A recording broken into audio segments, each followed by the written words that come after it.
అందరికీ నమస్కారం.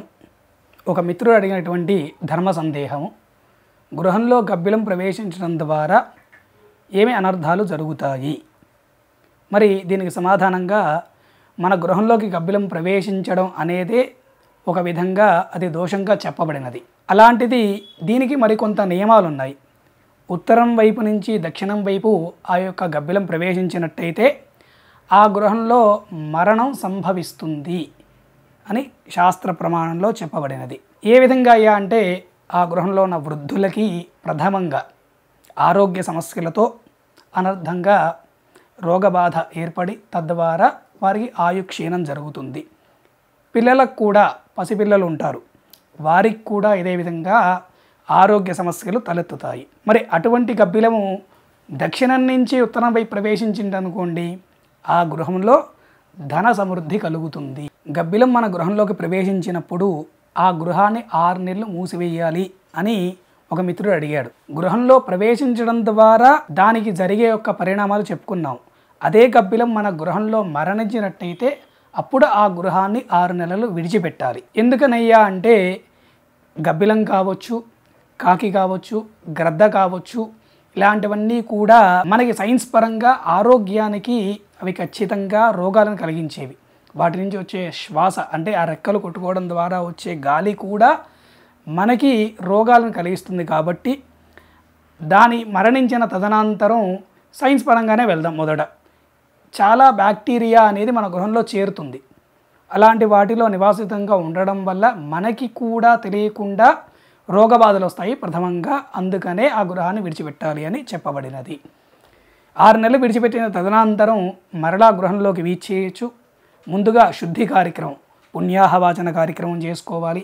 అలాగే ఉదగశాంతి అని వేదంలో చెప్పబడినది. ఆ యొక్క ఉదగశాంతి అనే కార్యక్రమం చేసుకొని గృహాన్ని పరిపూర్ణంగా శుద్ధి చేసుకున్న తర్వాత ఆ గృహంలో మరి ఆరోగ్య ఐశ్వర్యాలు సమృద్ధిగా చెందడానికని ఆయుష్య హోమాదులు, మృత్యుంజయ హోమాదులు, ఇతరత్ర ఇష్టదేవతా కులదేవతారాధన కూడా చేసుకొని చక్కగా ఆ గృహంలో మనం నివసించవచ్చును. ఉదగం అనగా ఉదగశాంతి అనే కార్యక్రమం అంటే ప్రథమంగా ఉదగం అంటే నీరు అని, దానికి అధిపతి బ్రహ్మ. బ్రహ్మదేవి యొక్క సాక్షాత్కారంగా సమస్త నదులన్నిట్లో కూడా మరి దేవతలు స్నానమాచరించుతారని చెప్పని మన పురాణం చెప్పబడినది. కాబట్టి ఉదగం అంటే నీరు. ఆ నీటిలో ఈ యొక్క చతుర్వేద మంత్రాలతో దానిని అభిమంత్రించుకొని ఆ గృహంలో ఆ నీటిని సంప్రోక్షణ అంటే ఇల్లంతా కూడా చల్లడం ద్వారా ఆ నీటితో స్నానం ఆచరించడం వల్ల మనకు కూడా ఎంతో పుణ్యఫలం కలుగుతుంది అని ఇట్టి శుభ కార్యక్రమాన్ని చేసుకోమని చెప్పబడినది. మరి మన గృహంలోకి గబ్బిలం అనుకోని సమయంలో ప్రవేశించడం అంటే అది ఎప్పుడు వస్తుంది వెళ్తుంది అనేది మనకు తెలియదు. కాబట్టి అనుకోని సమయంలో ప్రవేశించింది, మరి దానికి ఏంటండి అని అనుకుంటే, గబ్బిలం ప్రవేశించడం ద్వారా మన గృహంలో ప్రథమంగా దంపతుల మధ్య ప్రధానంగా గొడవలకి కారణం అవుతుంది. వైరం, తద్వారా మనలో క్రోధం అనేది పెరిగి మనం గొడవలు పడడం ప్రారంభిస్తాము.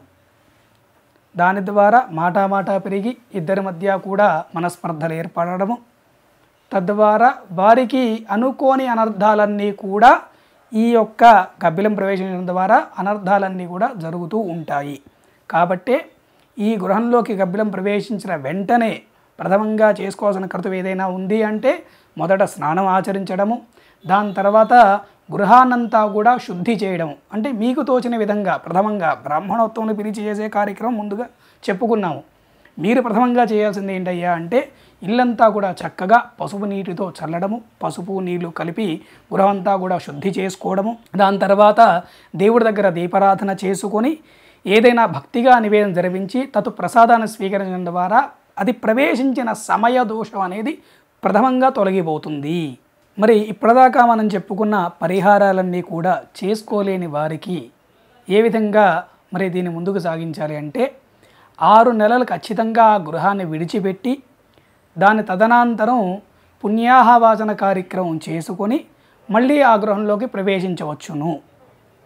ఇలాంటి కార్యక్రమాలు చేసుకోలేని వారికి ఖచ్చితంగా ఈ నియమం పాటించాల్సినదే. లేకపోతే ఖచ్చితంగా ఆ గృహంలో ఉన్న పెద్దవాళ్ళకి అలాగే పిల్లలకి ఆరోగ్య సమస్యలు, మరణాది సంభవాలన్నీ కూడా ఖచ్చితంగా జరుగుతాయి. కాబట్టి ఈ నియమాన్ని పాటించాలి. సాధారణంగా గబ్బిలాలు అనేవి జనసంచారం ఉన్న చోట అవి ప్రవేశించవు. అలాంటిది మన గృహానికి దగ్గరగా ఉన్న చెట్ల మీద నిలబడి ఉండడం కావచ్చు, లేదా ఇందాక చెప్పుకున్నట్టుగా మన గృహంలో ప్రవేశించడం కావచ్చు. ఇలాంటివి కూడా ఖచ్చితంగా దోషాలే. అదే అనుకోని విధంగా ప్రవేశించింది, మన దగ్గర చెట్టుకు వాలుతుంది కదా, అనుకోకుండా లోపలికి వచ్చేసింది అని భావించడం తప్పు. ఖచ్చితంగా అది ఏ విధంగా అయినా ప్రవేశించింది అంటే ఆ గృహంలో ఖచ్చితంగా గొడవలు జరుగుతాయి, ఇబ్బందుల్లో పడతారు. కాబట్టి జనసంచారం ఉన్న చోట అవి ఖచ్చితంగా నియమంగా ఉండవు. కాబట్టి ఈ విషయాన్ని గ్రహించుకొని ఇంతవరకు చెప్పిన శుద్ధి కార్యక్రమాలన్నీ చేసుకొని ఆ యొక్క గబ్బిల ప్రవేశ దోషాన్ని తొలగించుకోవాలని చెప్పని మనస్ఫూర్తిగా తెలియజేస్తున్నాం. స్వస్తి ప్రజాభ్యః పరిపాలయంతాం న్యాయేన మార్గేణ మహీం మహీషాః. గోబ్రాహ్మణేభ్యః శుభమస్తు నిత్యం. లోకా సమస్తా సుఖినో భవంతు.